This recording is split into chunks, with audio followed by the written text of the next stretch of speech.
दोस्तों नमस्कार, कैसे हैं आप सभी लोग। एक बार फिर से आप सभी का स्वागत है। आपको याद होगा 2 से 3 दिन पहले हरियाणा के रोहतक में कुख्यात गैंगस्टर रोहतक का हिमांशु भाऊ, जिसने एक लड़का जिसका नाम मनदीप था, मनदीप की उसने शादी समारोह में गोली मरवाकर हत्या करवा दी थी।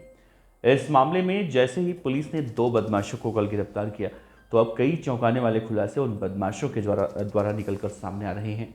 कल के वीडियो में, कल की खबर में मैंने आपको बताया था कि कैसे जो 2 बदमाश हिमांशु भाऊ गैंग के थे, एक का नाम जसप्रीत, एक का नाम साहिल, दोनों को पुलिस ने हरियाणा के जींद में एक एनकाउंटर में पकड़ा। तो अब उन दोनों की कंडीशन कैसी है, वो दोनों पुलिस को क्या बता रहे हैं। और मनदीप पहलवान जो 6 फीट 3 इंच का था, मैं बार बार जिक्र इसलिए कर रहा हूँ क्योंकि 6.5 फीटिया भी उसे कहा जाता था, दानवीर पहलवान मनदीप पहलवान आखिर क्यों हिमांशु भाऊ के टारगेट पर आया था, इसका खुलासा अब हो चुका है। हिमांशु भाऊ को ऐसी कौन सी बातें मनदीप पहलवान ने की थी जिसके बाद मनदीप पहलवान की रेकी की गई।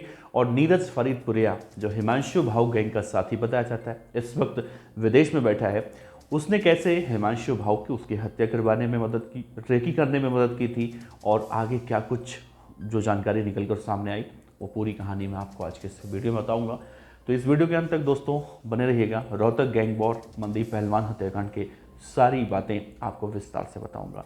एक बार फिर से आप सभी को प्रणाम करता हूं दोस्तों, नमस्ते, मेरा नाम है देवनाथ पांडे। तो देखिए, कल 2 गैंगस्टर इस मामले में हिमांशु भाऊ गैंग के पुलिस ने पकड़े। इन दोनों के पैरों में गोलियां मारी गई हैं और पेट में भी गोलियां मारी गई हैं, सीने में भी गोलियां मारी गई हैं। मतलब कहने का साफ है कि इनकी कंडीशन अब ज़्यादा क्रिटिकल है इन बदमाशों की, जिसमें से जसवीर नाम का जो बदमाश है उसकी कंडीशन ज़्यादा ख़राब है और कहा जा रहा है कि उसका इलाज चल रहा है, उसकी हालत गंभीर है। फिलहाल इन दोनों ने पुलिस के पूछताछ में जो बातें बताई हैं वो बहुत ही चौंकाने वाली हैं। देखिए दोस्तों, मैं आपसे शुरू में कह रहा था कि हिमांशु भाऊ गैंग किसी को ऐसे ही नहीं मारता है। ऐसे ही नहीं मारने का मतलब ये है कि हिमांशु भाऊ ने इससे पहले रंगदारी मांगी होगी और मनदीप पहलवान ने रंगदारी देने से मना की होगी। मैं बार बार मनदीप कह रहा हूँ और मनजीत कह रहा हूँ, दोनों में बहुत फ़र्क है। लेकिन उस पहलवान का नाम दरअसल मनजीत पहलवान था, न कि मनदीप पहलवान। हमारे कई सारे भाई करेक्शन भी कर रहे हैं, लेकिन मैं बार बार कन्फ्यूज थोड़ा सा हो रहा था। तो उनका नाम मनजीत पहलवान था। तो मनजीत पहलवान को लेकर उनके घर वालों ने पहले दावा किया कि उनकी किसी से कोई रंजिश नहीं थी और किसी भी तरह से अगर उन्हें एहसास होता है कि उनकी हत्या करने के लिए रेकी की जा रही है, तो शायद वो पहले से तैयार होते या फिर उस शादी में, समारोह में ना जाते। और ऐसी बहुत सी बातें जो हैं वो निकल कर सामने आई। लेकिन दोस्तों अब देखिए, कहानी ये निकल कर सामने आ रही है कि मनजीत पहलवान से गैंगस्टर हिमांशु भाऊ ने रंगदारी मांगी थी। ये दोस्तों बहुत बड़ी बात अब निकल कर सामने आई है। और इसी में 1.5 लाख के कुख्यात बदमाश हिमांशु भाऊ ने रंगदारी नहीं देने पर ही मनजीत पहलवान की हत्या करवा दी। दरअसल देखिए, हिमांशु भाऊ रहने वाला हरियाणा के रोहतक का है और डीघल गांव का रहने वाला है मनजीत पहलवान। और पास ही एक गांव पड़ता है किलोई। किलोई गांव में इस पूरे वारदात को अंजाम दिया गया। मतलब आसपास की पूरी कहानी अगर हम देखें तो निकल कर सामने आ रही है। अब देखिए, हिमांशु भाऊ ने पहले रंगदारी मांगी क्योंकि हिमांशु भाऊ को पता था कि मनजीत पहलवान फाइनेंस का काम करता है, उसके पास बहुत पैसा है, 2 पेट्रोल पंप का मालिक है, दिल्ली पुलिस में था। तो इसी मामले को देखते हुए हिमांशु भाऊ ने सबसे पहले मनजीत पहलवान से रंगदारी मांगी। रंगदारी की रकम हिमांशु भाऊ को देना तो बहुत दूर की बात है। मनजीत पहलवान भी अपने आप को बहुत बड़ा समझता था कि भाई हिमांशु भाऊ जैसे लोग कुछ नहीं कर सकते, तो उसने भी रंगदारी देने से मना कर दिया और बोला कि जो करना हो कर लो। कुछ ऐसी बातें अब निकल कर सामने आ रही हैं और यहीं से हिमांशु भाऊ का ईगो हर्ट हुआ। अब सोचिए, गैंगस्टर हिमांशु भाऊ अमेरिका में बैठा हुआ है, हरियाणा के व्यक्ति से रंगदारी मांगता है और रंगदारी देने से जब मना करता है तो उसका ईगो हर्ट हो जाता है। अब अपने हर्ट ईगो को, यानी जो उसका ईगो हर्ट हुआ है, उससे संतोषजनक जवाब देने के लिए उसने संपर्क किया नीरज फरीदपुरिया से। नीरज फरीदपुरिया भी हिमांशु भाऊ का शागिर्द कहा जाता है, उसका साथी गैंगस्टर कहा जाता है। वो भी इस वक्त विदेश में बैठा है। अब इस पूरे हत्याकांड की जिम्मेदारी नीरज फरीदपुरिया ने अपने सर पे उठा ली। नीरज फरीदपुरिया ने इसके लिए 5 लोगों को हायर किया। जिन बदमाशों को हायर किया वो भी कोई मतलब फ्रेशर नहीं थे इस अपराध की दुनिया में। उसमें से भी एक से बढ़कर एक थे रंगा बिल्ला टाइप। तो 5 लोग जो पकड़े मतलब इस पूरे प्लान में शामिल किए गए हैं, उसमें जसवीर और साहिल ये दो तो गिरफ्तार हुए हैं, यही दोनों खुलासा कर रहे हैं। 3 शूटर फरार हैं। तो ये कहा गया कि दीघल गांव से किलोई में बारात एक जाने वाली है और वो बारात है मंजीत पहलवान के चचेरे भाई की। तो जाहिर सी बात है, जब मंजीत पहलवान उस बारात में जाएगा तो वहीं पर उसकी हत्या कर दी जाएगी। ये पूरी प्लानिंग गैंगस्टर नीरज फरीदपुरिया ने रची थी। अब देखिए, रेकी तो हो चुकी थी, अब शादी का जब दिन आया, मतलब इस वारदात को अंजाम देने का जब दिन आया, तो जो जांच पड़ताल निकल कर सामने आई है उसके हिसाब से हम बताएं आपको, तो 5 शूटर टोटल इसमें लगाए गए थे। इसमें से एक गाड़ी स्टार्ट करके खड़ा था गाड़ी में, जो ब्लैक स्कॉर्पियो खड़ी थी। 2 जो है गार्डन के गेट पर खड़े थे, यानी जो शादी समारोह वाला मंडप था, पंडाल था, उस भूमि गार्डन के गेट पर 2 बदमाश खड़े थे। और 2 बदमाश इशारा पाने पर मंजीत पहलवान के अंदर जाकर उन पर ताबड़तोड़ फायरिंग कर देते हैं। और वहीं जब मंजीत जब पूरी अचेत अवस्था में गिर जाता है तो बदमाश हवाई फायरिंग करते हुए वहां से फरार हो जाते हैं। उसके बाद जो चारों शूटर जब भाग गए, उसके बाद फिर मंजीत पहलवान को वहां से रोहतक पीजीआई ले जाया गया, जहां पर उनकी मौत हो गई। अब देखिए, पुलिस ने यह भी कहा है कि साहिल जो है, जो पकड़ा गया बदमाश है, इसके खिलाफ हत्या का केस पहले से हरियाणा के करनाल में दर्ज है और खरखौंदा में भी दर्ज है। जबकि जो दूसरा बदमाश है जसवीर, इसके खिलाफ 3 मामले दर्ज हैं।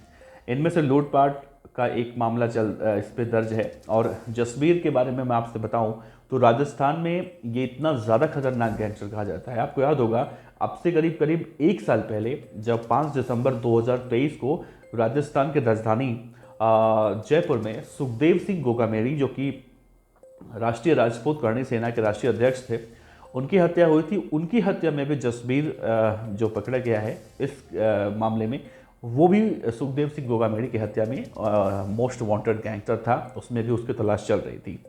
अब देखिए, इस पूरे मामले में अगर मैं मुठभेड़ की बात बताऊं तो मुठभेड़ जब हुआ है तो कुल 20-22 राउंड गोलियां चली हैं। बदमाशों ने पुलिस पर फायरिंग की, पुलिस ने जवाबी कार्रवाई की, तो बदमाशों की 3 गोलियां 3 पुलिस वालों को लगी। अब देखिए, पुलिस वाले जब दबिश पे जाते हैं, एनकाउंटर करने जाते हैं, तो उनके शरीर पर बुलेट प्रूफ जैकेट होता है, और अगर ना हो तो शायद बेचारे वो भी ऐसा ना कर पाएँ। तो बदमाशों की गोलियां तो वेस्ट चली गई जो होनी चाहिए। लेकिन जब पुलिस वाले बदमाशों के पैरों में गोली मारे, इसके बाद भी बदमाश नहीं रुक रहे थे। फिर पुलिस वालों ने फायरिंग की, जवाबी कार्रवाई की, और पेट में, सीने में गोलियां उन बदमाशों की लगी हैं, जिनमें से सुखदेव सिंह गोगामेड़ी के केस में जो बदमाश है जसवीर, उसकी हालत गंभीर बताई जा रही है। साहिल जो है, फिलहाल भी उसका इलाज ठीक ठाक चल रहा है। अब कहा जा रहा है कि इस पूरे मामले में जो वहाँ के सीआईए हैं, प्रथम एसटीएफ की मुठभेड़ के बाद उन्होंने कहा है कि मंजीत और साहिल जो है फतेहाबाद के गांव टिब्बी का रहने वाला जसवीर जो है वो निकल आए हैं। उनको 7 गोलियां लगी हैं बदमाशों को। सोचिए, 7 गोली मनदीप पहलवान को और 7 ही गोली पुलिस की इन बदमाशों को लगी है। और पुलिस ने यह भी कहा है कि पुलिस किसी भी वारदात को बर्दाश्त नहीं करेगी। ये रवि खुंडिया साहब हैं, डीएसपी मुख्यालय से, उन्होंने कहा है किसी भी तरह से पुलिस पर आलोचना जो होती है ना, या बदमाशों की जो वारदातें होती हैं, पुलिस अब वो बर्दाश्त नहीं करने वाली है। तो बहुत ही समझ लीजिए कि 3 दिन के अंदर अंदर इस पूरे केस का खुलासा हुआ है।